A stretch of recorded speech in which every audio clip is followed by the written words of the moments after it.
Student, ધોરણ 10, વિષય સામાજિક વિજ્ઞાન, ચેપ્ટર ભાવ વધારો અને ગ્રાહક જાગૃતિ. વિદ્યાર્થી મિત્રો, ગયા લેક્ચરની અંદર આપણે ગ્રાહકોના અધિકારો વિશે ડિટેલમાં ચર્ચા કરેલી.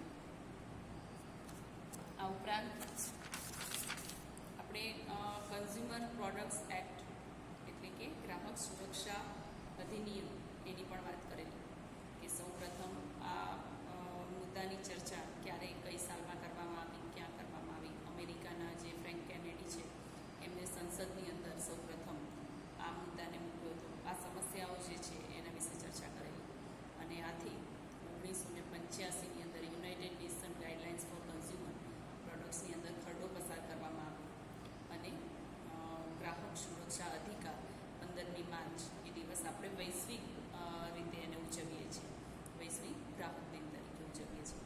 એની આપણે વાત કરીએ. આ ઉપરાંત આપણે ગ્રાહકોના અધિકારો અને એના જે કાયદાઓ છે એના વિશે વાત કરી. ગ્રાહકોના અધિકારોની વાત કરીએ તો એની અંદર આપણે લગભગ 6 જેવા ગ્રાહક અધિકારોની વાત કરી, જેમાં સલામતીનો અધિકાર રહેલો છે, માહિતી મેળવવાનો અધિકાર, પસંદગી કરવાનો અધિકાર, રજૂઆત કરવાનો અધિકાર, ફરિયાદ નિવારણનો અધિકાર અને છેલ્લો જોયો કે ગ્રાહક શિક્ષણ મેળવવાનો અધિકાર. કારણ કે ગ્રાહક જ્યાં સુધી પોતે જે તે પોતાના અધિકારથી માહિતગાર નહીં હોય ત્યાં સુધી એને પોતાની સાથે શોષણ થઈ રહ્યું છે કે પોતાની સાથે અન્યાય થઈ રહ્યો છે એનો ખ્યાલ એને આવશે અને એ જે ખ્યાલ ના આવે ત્યાં સુધી વેપારી એનું શોષણ કરતો જ રહેશે.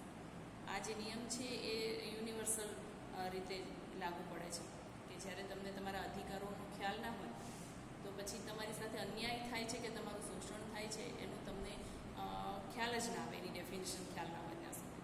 એટલે એ પણ જરૂરી છે કે ગ્રાહકોના અધિકાર, એના હક કયા છે. હવે આપણે પહેલેથી શીખતા આવ્યા છીએ કે અધિકાર અને હક અને ફરજો એ બંને સિક્કાની બે બાજુ છે. તો જે વ્યક્તિને હક મળે છે કોઈ પણ બાબતને લઈને તો સામે એની ફરજો પણ હોય છે. તો આજે આપણે ગ્રાહકોની ફરજો વિશે વાત કરીશું. ગ્રાહક ખરીદી વખતે ચીજ વસ્તુ સેવાની સાચી પસંદગી કરવી જોઈએ, આ એની ફરજમાં. બરાબર કે વેપારી, તમે કોઈ દુકાને ગયા અને કોઈ વ્યક્તિ તમને, કોઈ વેપારી છે તમને જે કંઈ પણ આપે છે એ લઈને તમે આવતા રહો છો, તો એ તમારી ફરજમાં આવે છે કે જે વસ્તુ તમે લો છો એની યોગ્ય માહિતી તમને હોવી જોઈએ. એની એક્સપાયરી ડેટ ચેક કરો, MRP ચેક કરો, મેગ્નિફાઈ ડેટ ચેક કરીએ. બરાબર, તો આ ફરજ છે આપણી. પછી આપણે વેપારીને બ્લેમ કરીએ તો એ યથા યોગ્ય ગણાય નહીં. એની ગુણવત્તા, પછી એની ઉપર જે ગુણવત્તા માટે આપેલા જે માર્કા છે, જે આપણે હજી આગળ વાત કરીશું, ISI માર્કો છે, એક માર્ક છે, બરાબર, હોલમાર્ક છે, તો આ બધા માર્કા છે એની પણ આપણે ચકાસણી કરવી રહી. કારણ કે એ માર્કા છે એ વસ્તુની ગુણવત્તા બતાવે છે, એમને એ માર્કો એને આપવામાં આવતો નથી. જેમ કે ઇલેક્ટ્રોનિક્સ આઇટમોની આપણે વાત કરીએ તો ઇલેક્ટ્રોનિક્સ આઇટમો હોય એની ઉપર ISIનો માર્કો લગાવેલો હોય તો એનાથી આપણને ખ્યાલ આવે છે કે ISI માર્કો છે એનો મતલબ એ થાય કે વસ્તુ ગુણવત્તાસભર છે અથવા વિશ્વાસ મૂકી શકાય એવી વસ્તુ છે. કારણ કે ઇલેક્ટ્રોનિક વસ્તુ એવી છે કે એ જો આપણે ચાલુ કોઈ પણ વસ્તુ લઈએ માર્કા વગરની તો એ આપણને ઇન ફ્યુચર આપણને ઘણું બધું નુકસાન પહોંચાડી શકે ઇલેક્ટ્રોનિક આઇટમ. એટલે એમાં સચેત રહેવું જરૂરી છે. તો ISI માર્કો છે એને જોઈને જ ઇલેક્ટ્રોનિક આઇટમ આપણે ખરીદવી પડે. એ ડિટેલ આપણે આગળ વાત કરીએ છીએ. અત્યારે ગ્રાહકોની ફરજોની વાત કરીએ. અને બને ત્યાં સુધી સ્ટાન્ડર્ડ બ્રાન્ડ હોય એ જ વસ્તુ ખરીદવાનો આગ્રહ રાખવો જોઈએ. ઘણી વખત ગ્રાહક છે એ 2-5 પૈસાને બચાવવા માટે એટલા માટે કહેવાય કે ઓછી ગુણવત્તાવાળી અને વિશ્વાસપાત્ર ન હોય એવી વસ્તુની ખરીદી કરતા હોય છે અને પછી પસ્તાવાનો વારો આવે છે. તો સૌપ્રથમ ફરજ એ બને છે કે કોઈ બ્રાન્ડેડ આઇટમ ની જ આપણે ખરીદી કરીએ જે ગુણવત્તાસભર હોય, ગુણવત્તાસભર માર્કો છે એને જોઈને એની ખરીદી કરવી જોઈએ. પહેલો પોઈન્ટ એ છે. બીજો, ખરીદીના સમયે અનેકવિધ વસ્તુમાંથી પસંદગી અંગેનો નિર્ણય લેતી વખતે વસ્તુની વિશેષ તમામ માહિતી જે છે એના લેબલ પર લખેલી જ હોય છે. કયા કયા ઇન્ટિગ્રેટ હોય છે, દરેક પેકેટ ઉપર જનરલી લખેલા જ હોય કે ઇન્ટિગ્રેટ શું છે. એ બધું ચેક કરીને કે ઇન્ટિગ્રેટ જે અંદર ઉમેરવામાં આવ્યા છે એ યોગ્ય છે કે નહીં, અથવા જે પ્રમાણેના ઇન્ટિગ્રેટ છે એ પ્રમાણે વસ્તુ જે છે એની જે કિંમત છે એ યોગ્ય છે કે નહીં, આ બધું ચેક કરીને પછી એ નિર્ણય લેવો જોઈએ. અને જે ગ્રાહક આ બધું ચેક કર્યા પછી જ એ વસ્તુની ખરીદી કરે એ શાણપણવાળો અને બુદ્ધિવાળો કહી શકાય. અને ગણતરી બાદ તરીકે એક વિશિષ્ટ દૂરદ્રષ્ટિપૂર્વકનું વર્તન એ ગ્રાહકનું હોવું જોઈએ વેપારી સાથે. કે નહીં કે પૈસાને જેમ કે ઘણા ગ્રાહકોને એવી ટેવ હોય કે જે વ્યાજબી અને સસ્તું હોય એવી જ વસ્તુ ઉપાડી લાવે, બરાબર. પરંતુ એ યથાયોગ્ય એક કુશળ ગ્રાહકનું એ લક્ષણ નથી, બરાબર. કુશળ ગ્રાહક તો કોને કહેવાય? જે બુદ્ધિપૂર્વક ગણતરી કરીને પછી વસ્તુની ખરીદી કરે કે આ યથાયોગ્ય છે ખરીદી માટે. તો આ રીતનું વર્તન કરવાથી છેતરપિંડીથી બચી શકાય છે. તો આ પણ એક ગ્રાહકની ફરજ તરીકે જ આપણે જોઈ શકીએ. ત્રીજી વાત કરીએ, ગ્રાહકની ફરજ છે કે વર્તન વ્યવહાર દ્વારા વિક્રેતા કે ઉત્પાદન સાથે સજ્જન અને પ્રામાણિક રીતે વર્તવું. ઘણા ગ્રાહકોની એવી હેબિટ હોય કે પોતાની કુશળતા, પોતાની બુદ્ધિ કંઈક અલગ લેવલે બતાવવા માટે વેપારી કે વિક્રેતા સાથે ઝઘડાના રૂપમાં વાતચીત કરતા હોય છે. તો ગ્રાહકની એ પવિત્ર ફરજમાં આવે કે વેપારી કે જે કંઈ પણ વિક્રેતા છે, માલ વેચનાર વ્યક્તિ છે, એની સાથે ખૂબ જ પ્રામાણિક રીતે અને સજ્જનની રીતે વર્તન કરે અને ખૂબ સોફ્ટ લેંગ્વેજની અંદર એની સાથે વાત કરે. જો કદાચ કંઈ પ્રોબ્લેમ છે વસ્તુની અંદર કે માલની અંદર, તો એનો યોગ્ય ઉપાય વાતચીત દ્વારા પણ આવી શકે છે. તો એ ત્રીજી ફરજ એની કહી શકાય. ચોથી ફરજ કે ગ્રાહકે ખરીદેલા માલનું કે સેવાનું પાક્કું બિલ, નાણાં ચૂકવ્યા ની પાક્કી રસીદ લેવાનો આગ્રહ રાખવો જોઈએ, બરાબર. એ વસ્તુ બે રીતે બેનિફિટ કરે છે. જ્યારે કોઈ પણ વસ્તુ કે માલ તમે ખરીદો છો અને એની પાક્કી રસીદ કે બિલ તમે લેતા નથી, તો એ જે તમને જે નાણાં ચૂકવ્યા છે એ કાળું નાણું થશે, બરાબર. અને બ્લેક મની જેને આપણે કહીશું કે વેપારી એનો ટેક્સ સરકારને ચૂકવશે નહીં. તો આનાથી બે ગેરફાયદા કરી શકાય. એક તો ઇન ફ્યુચર ધારો કે એ માલમાં, એ પ્રોડક્ટમાં કંઈ પ્રોબ્લેમ છે અને તમારે એ જે તે વેપારી ઉપર જો એની ઉપર કેસ કરવો છે, બરાબર, તો તમારી પાસે પાક્કી રસીદ કે બિલ નહીં હોય તો તમે એની ઉપર કેસ કરી શકશો નહીં. અને બીજો ગેરફાયદો એ થાય કે જે તે વેપારી તમને જે માલ વેચે છે અને એ વેચાણના બદલામાં જે તમે નાણાં ચૂકવો છો એ નાણાંમાંથી ખરેખર સરકારને ટેક્સ અમુક ટકા ચૂકવવાનો હોય છે. તો એ તમને જ્યારે પાક્કું બિલ કે રસીદ આપતા નથી વેપારી, તો એનો મતલબ એ થાય છે કે એ નાણું છે એ સરકારને એ બતાવશે નહીં પોતાના હિસાબની અંદર, અને એ કાળા નાણાં તરીકે એનો ઉપયોગ થઈ શકે, બરાબર. એટલા માટે આપણે જ્યારે પણ કોઈ પણ વસ્તુ લઈએ, ભલે સાવ ઓછી કિંમતની વસ્તુ હોય, પણ એનું પાક્કું બિલ અથવા રસીદ લેવાનું આપણે ચૂકવું જોઈએ નહીં. એ આપણા ગ્રાહક તરીકેની આપણી એક ફરજમાં આવે છે. ગ્રાહકોને બિન રાજકીય અને બિન ધંધાકીય ધોરણે સ્વૈચ્છિક રીતે ભેગા થઈને સ્વૈચ્છિક ગ્રાહક મંડળોની રચના કરવી જોઈએ, બરાબર.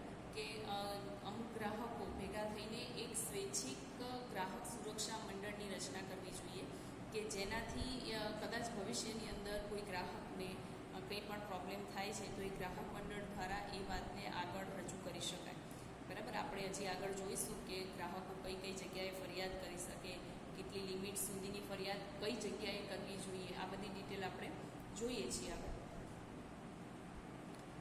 અને એ વાત કરી કે સંગઠનો રચવા જોઈએ, ગ્રાહક મંડળો રચવા જોઈએ અને ગ્રાહકોના ફરિયાદોના નિકાલ માટે કાયદેસરની લડત આપવાની તૈયારી આ મંડળો દ્વારા કરાતી હોય છે અને એ મંડળો કરતા હોય છે.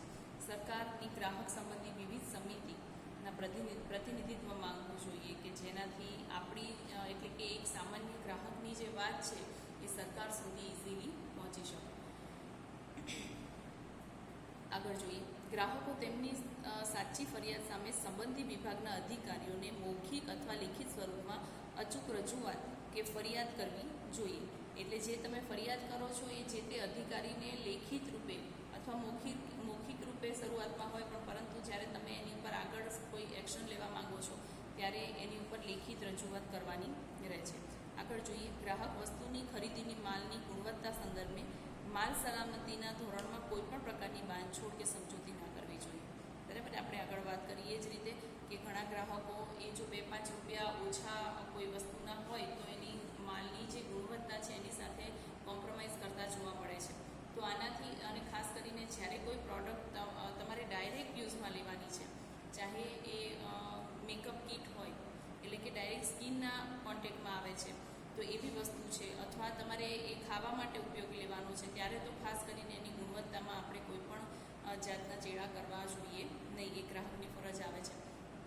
કારણ કે ધારો કે તમે કોઈ એવી વસ્તુ તમે લઈ આવ્યા કે જે તમારે ખાવા માટે ડાયરેક્ટ યુઝમાં લેવાની છે કે બાળકોને ખાવાની છે, તો આવા સમયે ઘણી વખત જો એની ગુણવત્તામાં આપણે કોમ્પ્રોમાઇઝ કરવા જઈએ ભાવના લીધે, તો ઘણી વખત ફૂડ પોઈઝનિંગ છે કે વોમિટિંગ કે લૂઝ મોશન આવા પ્રોબ્લેમ થઈ શકે છે. અને એ વસ્તુ ખરેખર પછી તમે આફ્ટરઓલ જોવા જાઓ તો એ તમને બહુ મોંઘી પડે. એનો સરવાળો કરો, જે દવાનું જે કંઈ પણ તમે પેમેન્ટ કરો છો, પ્લસ શારીરિક રીતે તો વ્યક્તિ હેરાન થાય છે, માનસિક રીતે પણ થાય છે, આર્થિક રીતે પણ થાય છે. એટલે આવી ગુણવત્તા જ્યારે ખાસ કોઈ હજી આપણે એવું કહીએ કે પહેરવા ઓઢવાની કોઈ વસ્તુમાં આપણે થોડો ઘણો કોમ્પ્રોમાઇઝ કરીએ તો એ 19-20 ચાલે. પરંતુ જ્યારે ખાવા પીવાની વસ્તુ છે કે ઘણી વખત તમે સ્કિન માટે કોઈ પણ ધારો કે મેકઅપ કે કોઈ પણ વસ્તુ ખરીદો છો, તો એ જ્યારે પેલી બ્રાન્ડેડના બદલે તમે કોઈ રોડ ઉપર મળતી કોઈ વસ્તુનો ઉપયોગ કરો છો અને તમને સ્કિન એલર્જી થાય છે, તો આ રીતના પણ પ્રોબ્લેમ થતા હોય. એટલે જ્યારે પણ કોઈ પણ આ રીતની વસ્તુ કે જે ડાયરેક્ટ તમારે યુઝમાં કરવાની હોય છે, તો આવી વસ્તુની ગુણવત્તા, એની બ્રાન્ડ એ ખાસ મહત્ત્વ ધરાવે છે. કારણ કે એ વસ્તુમાં કદાચ 5-10 રૂપિયા ત્યાં વધારે આપવા આપણને પોસાય, પરંતુ જે પછી એનું જે રિએક્શન આવે છે, થાય છે, એ જે આપણને ટોટલ મોંઘું પડે છે એના કરતાં તો એ વસ્તુ બ્રાન્ડેડ લેવી એ બધું યથાયોગ્ય ગણી શકાય. આગળ જોઈએ.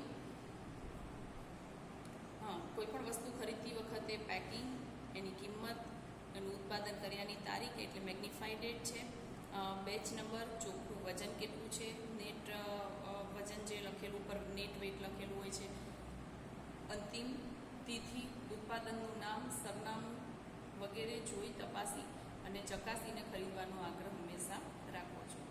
પછી આગળ જોઈએ. ખરીદી વખતે માલ ભળતો હોય, બનાવટી કે નકલી હોય, વજનમાં ઘટ પડતી હોય, તરત જ ગ્રાહકે વેપારીનું ધ્યાન દોરવું જોઈએ.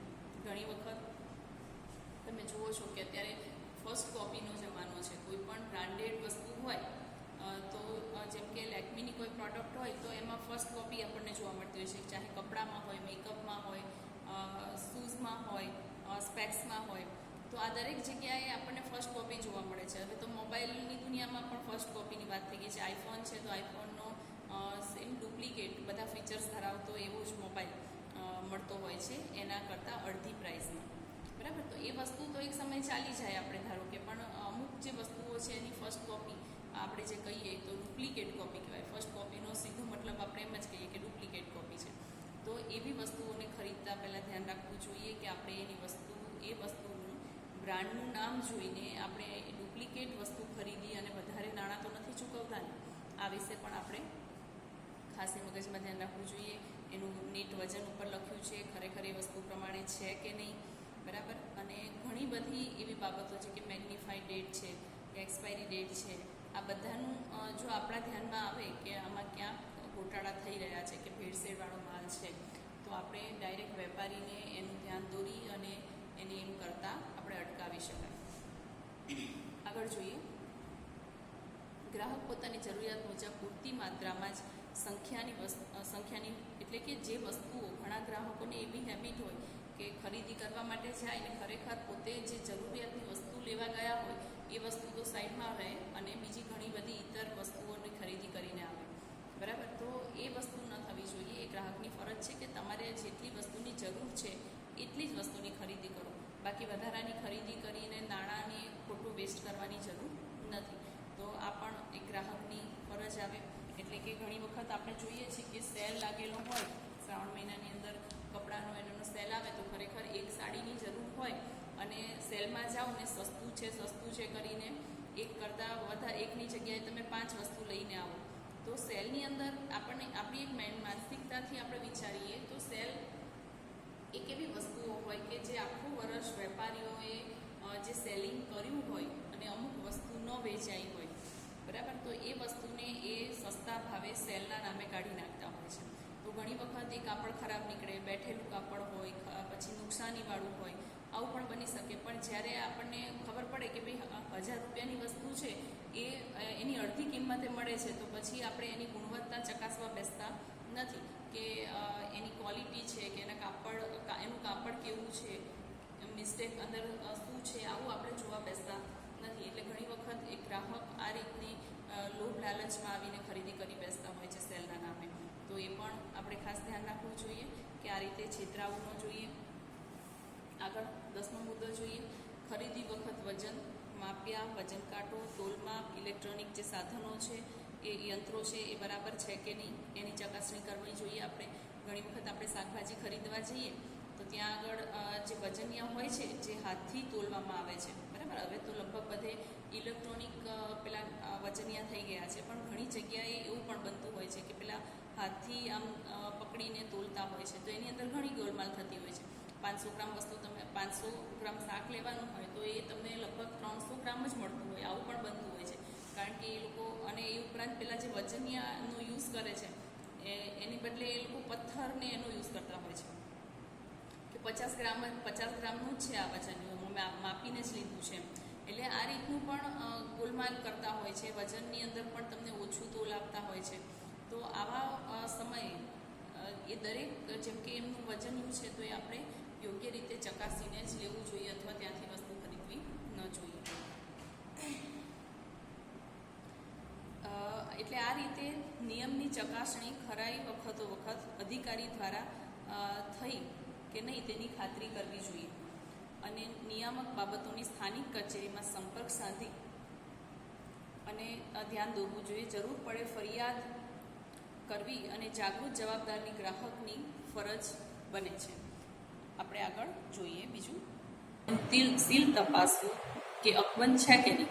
ઘણી વખત વાપરેલું સિલિન્ડર પણ આપણને પધરાવી જતા હોય છે કે એની ઉપર જે આખું વ્હાઇટ રેપરથી પેક કરેલું હોય છે. તો એ સિલિન્ડર આપણે ચેક કરી લેવું જોઈએ કે ખરેખર એ પેકિંગ યોગ્ય છે કે નહીં, બરાબર. અને આશરે વજન પણ ચેક કરી શકાય કે આપણે એ બોટલ સિલિન્ડર છે એને ઉઠાવીએ, લગભગ ગેસના સિલિન્ડર ઉપર 14.5 kg, બરાબર, આ રીતનું લખેલું હોય છે. એટલે 14.5 કિલોની આજુબાજુનું એ સિલિન્ડર હોય છે. તમે એને હાથથી ઉઠાવો એટલે આશરે તમને ખ્યાલ આવી જાય કે આનો યુઝ થયેલો છે કે નહીં. જો હલકું લાગે તો એ સિલિન્ડર આપણે પાછું મોકલી શકાય. રિક્ષા કે ટેક્સીમાં મીટર ઝીરો છે કે નહીં, બરાબર. અહીંયા તો આપણે ગાંધીનગરમાં એ વસ્તુ અત્યારે નથી કે મીટર ઉપર, પણ તમે ખાસ કરીને અમદાવાદ અથવા બીજા કોઈ સિટીમાં જાઓ તો ત્યાં આગળ મીટર ઉપર રિક્ષાનું ભાડું હોય છે. તો જ્યારે પણ રિક્ષા કે ટેક્સીમાં બેસીએ તો એનું જે મીટર છે એ ઝીરો છે કે નહીં એ ચકાસી લેવું જોઈએ. નહીંતર ઘણી વખત એવું થાય કે જે મીટર છે એ ઝીરો ન હોય અને અડધેથી તમને નંબરો ચાલેલા હોય ને પછી તમે બેસો તો તમારે વધારે ભાડું ચૂકવવાનું આવતું હોય છે. આવું પણ થાય. પેટ્રોલ, ડીઝલ, CNG ગેસ ભરાવતી વખત પણ જ્યારે પેટ્રોલ પંપ પર આપણે ગેસ ભરાવીએ છીએ ત્યારે પણ એના મીટરની અંદર ઝીરો ફિગરને બરાબર આપણે નોટ કરી અને પછી જે પુરાવાની શરૂઆત કરવી જોઈએ. જે ઇન્ડિકેટર હોય છે એને ઇન્ડિકેટર કહેવાય, એ ઇન્ડિકેટર પર 000 એવા 4 ઝીરો એ આપણે જોઈને પછી જ એની શરૂઆત કરવી જોઈએ. રીડિંગ કરી અને પછી જ પેટ્રોલ ડીઝલ ભરાવવું જોઈએ. કેરોસીન ખરીદતી વખતે માફિયાની અંદર ઘણી વખત એવું પણ થતું હોય છે કે ફીણ છે એટલા બધા ઉભરાઈ જાય કે પછી એ વ્યક્તિ તમને લીટર કે 2 લીટર કેરોસીન આપી દેતા હોય છે, પરંતુ એમાં અડધો તો ફીણ જ હોય છે. તો ફીણ બેસી જાય એ પછી જે વસ્તુની ખરીદી કરવી જોઈએ. આ પણ સચેતતા હોવી જોઈએ, આપણી ફરજ છે. આ ઉપરાંત ઘણી વખત એ જે માપિયા હોય છે એની પણ તમારે ચકાસણી કરી લેવી જોઈએ. એ માપિયા છે એમાં ઘણી વખત અડધે પતરું મારી દેવામાં આવે છે. એટલે તમને ફૂલ ઓફ ભરેલું દેખાય કે આ માપ્યું 1 લીટરનું છે તો એ લીટર ફૂલ તમને કેરોસીન મળ્યું એમ, પણ એને ખરેખર ચકાસણી કરતાં ખબર પડે છે કે એ લીટરનું માપ્યું બહારથી દેખાય છે, અંદરથી એ લીટરનું હોતું નથી. એની નીચે પતરું કે લગાવીને કોઈ રીતે એને અધૂરું જ કેરોસીન આપી શકાય એવી એ લોકોએ આખી એ પ્રયોજન કરેલું હોય છે. તો એ પણ બરાબર ચકાસી લેવું જોઈએ. ત્રાજવું સ્ટેન્ડ પર બરાબર મૂકેલું છે કે નહીં એ પણ જોઈ લેવું જોઈએ અને ત્રાજવાનું વજન પણ ચોકાસી લેવું જોઈએ. હાથમાં ઉંચકીને જે ત્રાજવું લેવામાં આવે છે તો એ ગેરરીતિ કહેવાય, એ યોગ્ય માપ એનું કહી શકાય નહીં. તો આવા સમયે તમે વિરોધ કરી શકો, પણ આપણે જ્યારે વિરોધ નથી કરતા ત્યારે જ વેપારીઓ અને જે વિક્રેતાઓ હોય છે જે તે વસ્તુના એમને પ્રોત્સાહન મળે છે આવી રીતની ગેરરીતિ કરવા માટે. તો એ આપણે ખાસ ધ્યાનમાં રાખવું જોઈએ કે આવા સમયે ગેરરીતિ ન થાય. આપણે એક કહેવાય કે જાગૃત ગ્રાહક તરીકે જ્યારે આવી નાની નાની બાબતો ઉપર ધ્યાન રાખીશું તો એ ગેરરીતિ થતાં અને ગ્રાહકોનું શોષણ થતાં આપણે અટકાવી શકીશું. આગળ જોઈએ, રેલવે, બેંક, વીમો, ટેલિફોન, હોસ્પિટલ વગેરેની સેવાઓમાં થતી બેદરકારી. તમે હવે અત્યારે સમય એવો છે, બરાબર, અત્યારે આપણે કોરોના માટે જે સારવાર થઈ રહી છે એની આપણે વાત કરીએ તો મોટા મોટા હોસ્પિટલોની અંદર કોરોનાના નામે લાખો રૂપિયા પડાવી લેવામાં આવે છે. એને જે ઇન્જેક્શનો આપવામાં આવે છે એમાં પણ હજારો રૂપિયાની ધુલાઈ કરવામાં આવે છે. તો હજી કોરોનાની કોઈ રસી શોધાઈ નથી અને છતાં પણ તમે દરેક જગ્યાએ જુઓ છો કે લાખો રૂપિયા એઠવામાં આવે છે. તો આમાં આપણે એક જાગૃત નાગરિક તરીકે એક પ્રશ્ન પૂછી શકીએ. એવું હોસ્પિટલની અંદર તમે તમારો પ્રશ્ન રજૂ કરી શકો કે તમે આ દવા આપો છો એ કયા બેઝ પર આપો છો, અથવા એ દવા છે કેવા પ્રકારની દવા છે કે જે આટલી મોંઘી છે. ખરેખર રસી શોધાઈ નથી ને એ પહેલાં જે અત્યારે 50-50 હજારના કે 60 હજારના ઇન્જેક્શનો આપવામાં આવે છે.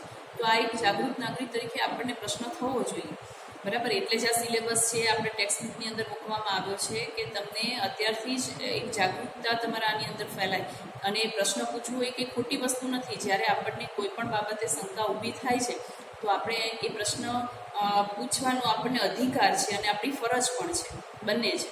કારણ કે પૈસા આપીને શોષણ થાય એ વસ્તુ યોગ્ય નથી, બરાબર. તો પછી ભણેલા અને જે નિરક્ષર લોકો છે એની અંદર કોઈ ડિફરન્સ રહેતો જ નથી. એટલે આ વસ્તુ વિશે આપણે પ્રશ્ન પૂછી શકીએ. અને ડૉક્ટરની પણ એ ફરજમાં આવે છે કે તમે જે કદાચ પ્રશ્ન પૂછો છો કે આ ડ્રગ્સ તમે મીન્સ આ દવા છે એ તમે કયા બેઝ પર આપો છો અથવા આટલી મોંઘી કેમ છે, તો એ પ્રશ્ન પૂછવાનો તમને અધિકાર છે અને એનો જવાબ આપવાનો ડૉક્ટરની ફરજમાં આવે છે. જો એમ નથી થતું તો તમે એના ઉપર યોગ્ય પગલાં લઈ શકો, પરંતુ જનરલી આપણે આમાંનું કશું કરતા હોતા નથી. તો એક જાગૃત નાગરિક તરીકે તમે ધારો કે ક્યાંક તમારું શારીરિક, માનસિક કે આર્થિક રીતે નુકસાન થયું છે તો એનું વળતર પણ તમે માંગી શકો, બરાબર.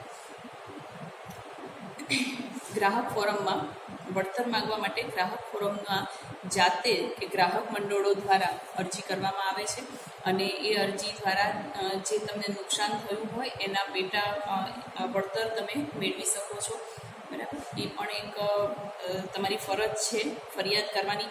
ફરિયાદ કરવાથી એક વસ્તુ બને કે ફરિયાદ કરવાથી કદાચ તમને વળતર મળે કે ના મળે, પરંતુ જે તે વેપારી ફરી એ રીતનું વર્તન ગેરરીતિ કરતાં અટકાઈ જશે અને તમારી જે ફરિયાદ છે એ સાંભળીને બીજા ગ્રાહકોને પણ હિંમત મળશે, મોટિવેશન મળશે એમને કે આ રીતની ફરિયાદ કરી શકાય અથવા આ રીતની જાગૃતિ રાખી શકાય કે આવી ગેરરીતિઓ થાય છે એનો ખ્યાલ આવે.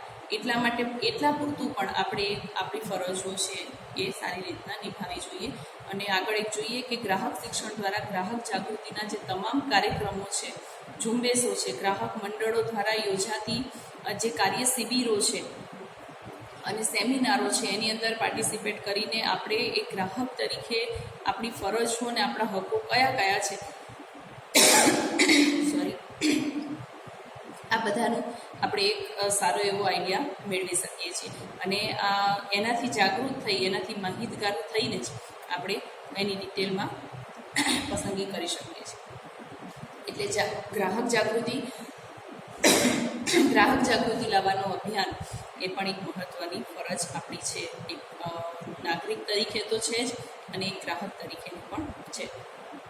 આટલા જે આપણે 13 મુદ્દા જોયા એ દરેક ગ્રાહકની ફરજો છે અને એક જાગૃત નાગરિક તરીકેની પણ આપણી ફરજો આવે છે કે આપણું શોષણ ન થાય.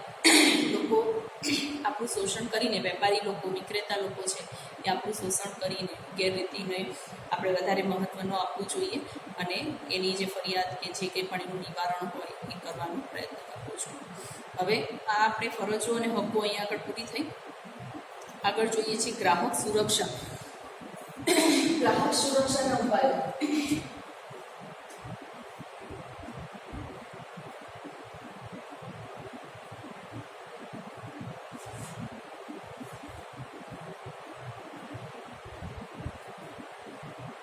ગ્રાહક સુરક્ષાના ઉપાયો કે ગ્રાહકની જે સુરક્ષા છે એના માટે કયા કયા ઉપાયો છે. તો ગ્રાહકની સુરક્ષા માટેના ઘણા બધા નિયમો ઘડવામાં આવ્યા છે, ઘણી સંસ્થાઓનું નિર્માણ કરવામાં આવ્યું છે કે જેમાં ગ્રાહકને કોઈ પણ પ્રોબ્લેમ હોય તો એ પોતાનું સમસ્યાનું નિવારણ ત્યાં જઈને કરાવી શકે. તો ખરેખર ભારતની અંદર ત્રિસ્તરીય અર્ધન્યાયી અદાલતોની રચના કરવામાં આવી છે. ત્રિસ્તરીય અર્ધન્યાયી અદાલત.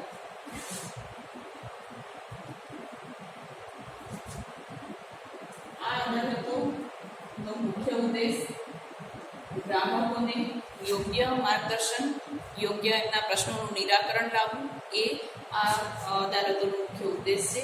અને એ ત્રિસ્તરીય અર્ધન્યાયી એટલા માટે કહેવામાં આવે છે કે કંઈ ચોરી, લૂંટફાટ કે મર્ડર એના વિશે કોઈ પણ જાતનું એ આ જે અદાલતો છે એ કેસ ચલાવતી નથી કે એનું નિરાકરણ લાવતી નથી. ફક્ત ગ્રાહકોને થયેલા અન્યાયો છે એના માટે જ એનું ફોકસ હોય છે. તો ત્રિસ્તરીય છે, 3 અલગ અલગ સ્તરની અંદર આ અદાલતો મૂકવામાં આવી છે.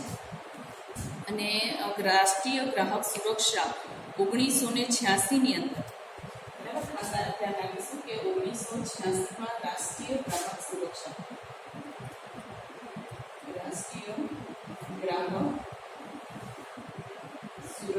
અધિનિયમ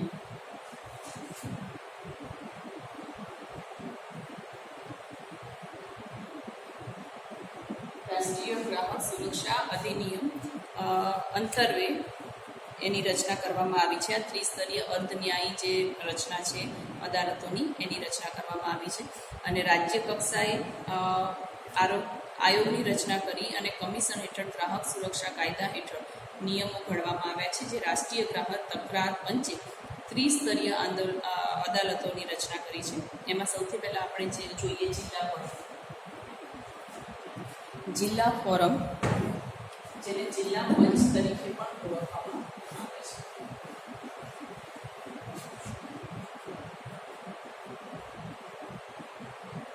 જિલ્લા ફોરમ અદાલત છે પહેલા સ્ટેજની પહેલું સ્તર છે એને કહેવાય, અને જિલ્લા પંચ પણ કહેવામાં આવે છે.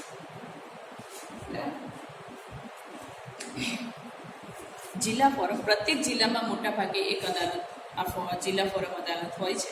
અને સૌથી મહત્વપૂર્ણ અદાલત છે જે ગ્રાહકોની ફરિયાદ વિશે અભ્યાસ કરે છે, એમાં સર્ચિંગ કરે છે અને પછી એના ન્યાયનો નિકાલ કરે છે. ગ્રાહકને થયેલ નુકસાન બદલ વળતર અપાવવાનું કામ કરે છે. લગભગ 20 લાખ સુધી નો જો કોઈ ફ્રોડ થયો હોય વેપારી અને ગ્રાહક વચ્ચે, તો 20 લાખ સુધીનું વળતર માંગવું હોય ગ્રાહકે, 20 લાખ સુધીની એની અવધિ હોય છે, તો એ જિલ્લા ફોરમની અંદર પોતાની ફરિયાદ છે નોંધાવી શકે છે. બરાબર, 20 લાખથી ઉપર હોય તો પછી એ આગળના સ્ટેજ પર જવું પડે છે. એટલે 20 લાખનું વળતર માંગી શકે છે. એનાથી વધારે હોય તો આગળના સ્તર પર જવું પડે. 20 લાખ સુધી હોય તો જિલ્લા ફોરમની અંદર થઈ શકે છે. અને જે તે ધારો કે ગ્રાહકને કોઈ ફરિયાદ છે તો એ જિલ્લા ફોરમની અમુક માઇનોર ફીસ રાખવામાં આવી હોય અને એ ફીસ ભર્યા પછી જે પોતાની અરજી છે એ જિલ્લા ફોરમની અંદર મૂકી શકે છે. અને જિલ્લા ફોરમમાં નિર્ણયથી નારાજ થઈ પક્ષકાર નિર્ણયની જાણ થયાના 30 દિવસના રાજ્ય કમિશનમાં અપીલ કરી શકે છે. આના પછીનું જે સ્તર છે રાજ્ય કમિશન, આ બીજા નંબરનું સ્તર રાજ્ય કમિશન. પહેલું જિલ્લા ફોરમ, બીજું રાજ્ય કમિશન. હવે ધારી લો કે જિલ્લા ફોરમનો જે નિર્ણય છે એ કોઈ વ્યક્તિને યોગ્ય નથી લાગતો, અથવા એને એવું લાગે છે કે હજી મારી સાથે અન્યાય થયેલો છે, તો આ જે જિલ્લા ફોરમે જે નિર્ણય આપ્યો હોય એના 30 દિવસની અંદર એ રાજ્ય કમિશનની અંદર ફરીથી અરજી કરી શકે છે. અને એ અરજી કર્યા પછી ત્યાં પણ એને જે તેની માઇનોર ફીસ હોય છે એ ચૂકવણી એને કરવી પડે છે. આપણે આગળ જોઈએ છીએ. જોકે તેણે વળતરના દાવાની રકમની 50% કે 25,000થી જે ઓછું હોય નિયત શરતે ડિપોઝિટ આપવી પડે છે. ધારો કે કોઈ વસ્તુ લીધી છે, હવે એનું 50%, જેમ કે હું કોઈ ફ્રીજ ખરીદું છું 27,000, 28,000, બરાબર, 28,000નું કોઈ હું ફ્રીજ ખરીદું છું અને એના 50% કેટલા થાય? 28,000 14,000 અને ખરેખર ડિપોઝિટની રકમ છે કેટલી છે? અહીંયા આગળ 25,000 રાખવામાં આવી છે, બરાબર. તો આ બંનેમાંથી જે ઓછું હોય, જે વસ્તુનું આપણે વળતર માંગી રહ્યા છીએ એના 50% અને આ 25,000, આ બંનેમાંથી ઓછું કયું છે? 14% આવે. તો મારે 14% ડિપોઝિટ રૂપે ભરવાની હોય છે. હવે ધારી લો કે હું કોઈ કાર ખરીદું છું. કાર તો નહીં આવે 20,000ની અંદર. કોઈ મોટી LED ટીવી ખરીદું છું, બરાબર. અને એ LED આવ્યું મેં આગળ એક ઉદાહરણમાં લઈએ 35, 26, 52,000 આવ્યું તો એના 50% થાય 26,000, બરાબર. તો આ બંનેમાં સૌથી ઓછી રકમ કઈ છે? 25,000. તો 25,000 ભરવાના થાય.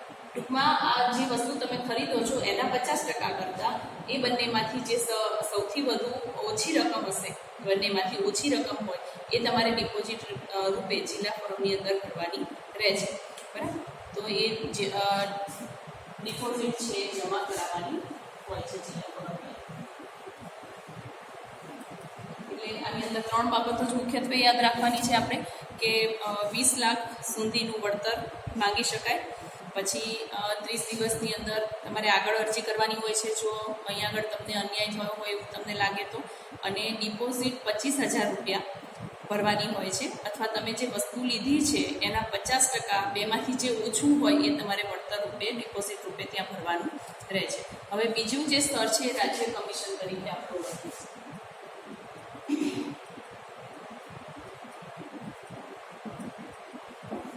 બીજું જે સ્તર છે રાજ્ય કમિશન અથવા એને રાજ્ય ફોરમ કહીએ છીએ.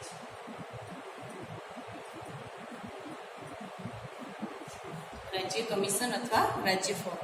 દેશમાં અંદાજે હાલમાં 35 રાજ્ય ફોરમો છે, બરાબર, સૌ કાર્યરત છે. જેમાં કોઈ યાદ રાખીશું 35 રાજ્ય ફોરમો છે.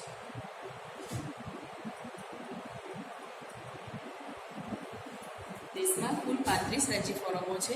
20 લાખથી આપણે આ જિલ્લા ફોરમની અંદર જોયું કે 20 લાખ સુધી ભરી શકીએ આપણે વળતર માંગવાનું હોય ત્યારે, પણ 20 લાખથી 1 કરોડ સુધીનું જો વળતર માંગવું હોય તો તમારે રાજ્ય કમિશનની અંદર ડાયરેક્ટ અરજી તમે કરી શકો.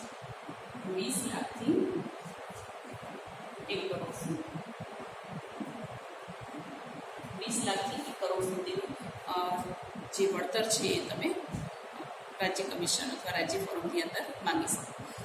જિલ્લા ફોરમથી નારાજ થયેલ કોઈપણ પક્ષકારને હુકમની તારીખથી 30 દિવસની અંદર, હવે એ સેમ પહેલાં જેવું છે કે જેમ જિલ્લા ફોરમમાંથી તમને અન્યાય થયો છે એવું ફીલ થાય તો જે દિવસે હુકમ થયો હોય એના 30 દિવસની અંદર તમારે રાજ્ય કમિશનની અંદર આગળ અરજી તમે કરી શકો છો.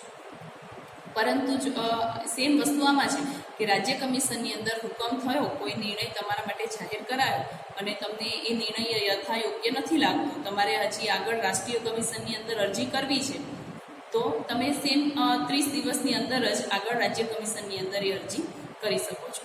અને ઠરાવેલા નમૂના અને દાવાની રકમ 50%, જેમ પહેલાંમાં 25,000 હતું એમ જે તમે દાવો કર્યો છે, બરાબર, એના 50% અને અથવા 35,000 ડિપોઝિટ, એ બંનેમાંથી જે ઓછું હોય, બરાબર, જેમ આપણે અહીંયા આગળ વાત કરી હતી એ જ રીતે કે 35,000 વળતર ડિપોઝિટ અને જે તમે વળતર માટે જે વસ્તુ માંગી છે, બરાબર, જેમ કે અહીંયા આગળ આપણે લઈશું 90,000ની કોઈ વસ્તુનું વળતર તમે માંગ્યું છે 90,000, તો એના 50% કેટલા થશે? 90,000ના 45,000, બરાબર. તો આ બંનેમાંથી જે રકમ ઓછી હશે એ તમારે ડિપોઝિટ રૂપે ભરવાની રહેશે. તો 35,000 ઓછા છે તો ડિપોઝિટ રૂપે તમારે 35,000 ભરવાના રહેશે. અહીંયા આગળ જો 35,000 કરતાં ઓછી રકમ આવે 50%માં તો એ તમારે રકમ ભરવાની રહેશે ડિપોઝિટ રૂપે રાજ્ય ફોરમની અંદર, બરાબર. હવે અને પછી એટલી ડિપોઝિટ ભરીને તમે આગળના જે સ્તર છે એની અંદર અપીલ કરી શકો. જેમ આપણે હાઈકોર્ટ, જિલ્લા કોર્ટ હોય, બરાબર, પછી એમાંથી તમને કોઈ ન્યાય ના મળે, તમે હાઈકોર્ટની અંદર અપ્લાય કરો. હાઈકોર્ટમાંથી પણ કોઈ ન્યાય ના મળે અને તમને એવું થાય કે હજી અમારી સાથે અન્યાય થાય છે, આગળના સ્તરે જવું છે, તો તમે આગળના સ્તર પર જઈને સુપ્રીમ કોર્ટની અંદર અરજી કરી શકો. સેમ વસ્તુ અહીંયા એ જ છે કે તમે સૌથી પહેલાં જિલ્લા ફોરમમાં કરો. જિલ્લા ફોરમમાંથી જો તમને અન્યાય જેવું લાગે છે તો તમે રાજ્ય ફોરમની અંદર કરો. રાજ્ય ફોરમમાંથી પણ હજી એવું લાગે છે કે આમાં યોગ્ય ન્યાય નથી મળ્યો અથવા યોગ્ય પ્રક્રિયા આ કેસ પર કરવામાં આવી નથી તો તમે આગળ રાષ્ટ્રીય કમિશનની અંદર અપ્લાય કરી શકો છો.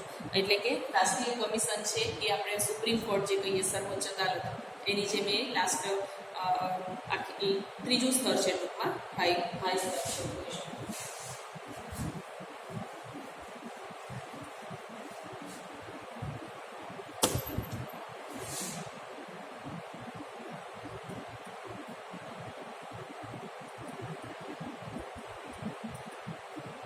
રાષ્ટ્રીય કમિશન જેમ રાજ્ય ફોરમની અંદર 20 લાખ સુધીનું તમે વળતર માંગી શકો, જિલ્લા ફોરમની અંદર 20 લાખ સુધીનું, રાજ્ય કમિશનની અંદર 20 લાખથી 1 કરોડ સુધીનું, અને એવી જ રીતે રાષ્ટ્રીય કમિશનની અંદર ડાયરેક્ટ તમારે જો કોઈ ધારો કે કરોડો રૂપિયાની કોઈ જમીનનો મામલો છે, એમાં તમારી સાથે ગેરરીતિ થઈ છે, છેતરામણી થઈ છે, તો તમારે ડાયરેક્ટ જ જો 1 કરોડોની ઉપર હોય, 1 કરોડની ઉપર કોઈ પણ ગફલો થયો હોય તો તમે ડાયરેક્ટ રાષ્ટ્રીય કમિશનની અંદર એ અરજી કરી શકો છો. એટલે પહેલો મુદ્દો આવશે 1 કરોડથી વધુ વળતર માટે. 1 કરોડથી વધુ વળતર માટે તમે ડાયરેક્ટ રાષ્ટ્રીય કમિશનની અંદર અપ્લાય કરી શકો છો. કોર્ટમાં ભરે ફી દાખલ થઈ શકે છે અને નિર્ધારિત ફી જે અંદર હોય રાષ્ટ્રીય કમિશનની એ તમારે દાખલ કરવી પડે છે. અને 5 સભ્યોની બેન્ચ આ કમિશનના સભ્યો હોય છે. રાષ્ટ્રીય કમિશનની અંદર મુખ્યત્વે 5 સભ્યો હોય છે કે જે તમારી ફરિયાદનું નિવારણ લાવવા માટે બેઠા હોય છે. એટલે તમે લખી શકો કે 5 સભ્યોની સમિતિ હોય છે. 5 સભ્યોની સમિતિ હોય છે જે તમારા સમસ્યાનું નિવારણ લાવવા માટે બેઠી હોય છે. ત્રીજો પોઈન્ટ છે રાજ્ય કમિશન અને રાષ્ટ્રીય કમિશન શક્ય એટલો વહેલો એ અરજી દાખલ કર્યા પછી તારીખથી અરજી દાખલ કરે એ તારીખથી 90 દિવસની અંદર એનું નિરાકરણ લાવવાનું હોય છે.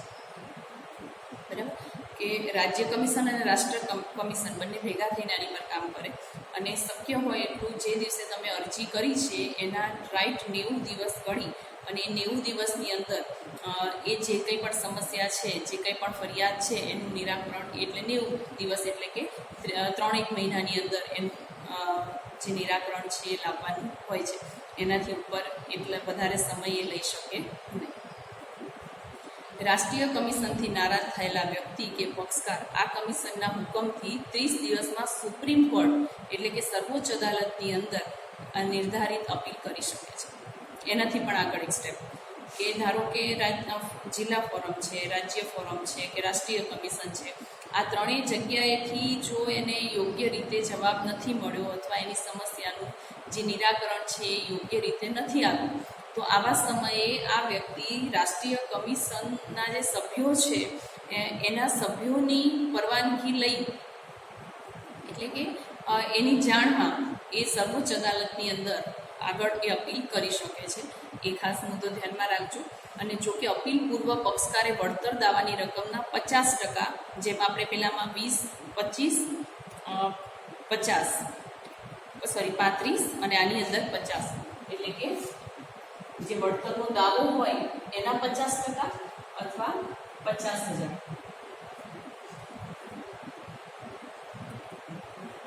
મૂકવાના રહે છે. ડિપોઝિટ ભરવાના છે. બરાબર, બંનેમાંથી જે ઓછું હોય એ ભરવાનું હોય છે. એટલે ડિપોઝિટ પેટે કોર્ટમાં જમા કરાવવાનું ફરજિયાત હોય છે ને પછી એ આગળ સર્વોચ્ચ અદાલતની અંદર અપીલ કરી શકે છે. જો કોઈ વ્યક્તિ આ ત્રણેય અદાલતો પૈકી જે તે અદાલત કરેલા હુકમનું પાલન ન કરે તો સજા અથવા દંડ, બંને શિક્ષા અથવા બંને પ્રકારના જે શિક્ષા છે એને પાત્ર રહે છે. બરાબર, કોઈ વ્યક્તિ ધારો કે વેપારી છે તો વેપારીએ ધારો કે જિલ્લા ફોરમ છે કે રાજ્ય ફોરમ છે કે રાષ્ટ્રીય કમિશન છે એને જે આદેશ આપ્યો છે એને ફોલો નથી કરતો તો પછી એ દંડ કે સજાને પાત્ર રહે છે. બીપીએલ હેઠળ વ્યક્તિઓને, સિનિયર સિટીઝનને વિકલાંગ વ્યક્તિઓને કેટલીક શરતોને આધીન ફી ભરવાની મુક્તિ આપવામાં આવે છે. જે આપણે વાત કરી કે 25,000, 35,000 ને 50,000 જે ફી ભરવાની છે ડિપોઝિટ રૂપે. તો એવી અમુક વ્યક્તિઓ છે, જેમ કે એક તો વિકલાંગ વ્યક્તિ છે, અથવા બીપીએલ એટલે કે બિલો પોવર્ટી લાઈન આપણે આગળ જોઈ ગયા કરી 17મા ચેપ્ટરની અંદર. તો જે ગરીબીની રેખા નીચે જ જીવનાર વ્યક્તિ છે અને એ અરજી કરે છે, અથવા કોઈ વૃદ્ધ વ્યક્તિ છે, સિનિયર સિટીઝન છે, જે 60 વર્ષથી વધારે ઉંમર ધરાવે છે. તો આ ત્રણ પ્રકારના જે વ્યક્તિઓ છે એને આ જે ફીસ ભરવામાંથી એને બાકાત રાખવામાં આવે છે, એટલે કે એને ફી ભરવાની હોતી નથી. અને જિલ્લા મફત કાનૂની સેવા જે છે એમાં માર્ગદર્શન પણ મફત આપવામાં આવે છે, અને સહાય કરી એને યોગ્ય માર્ગદર્શન આપી અને મફત સેવા પૂરી પાડવામાં આવે છે. તો આપણે આજે આટલે જ વિરામ લઈશું.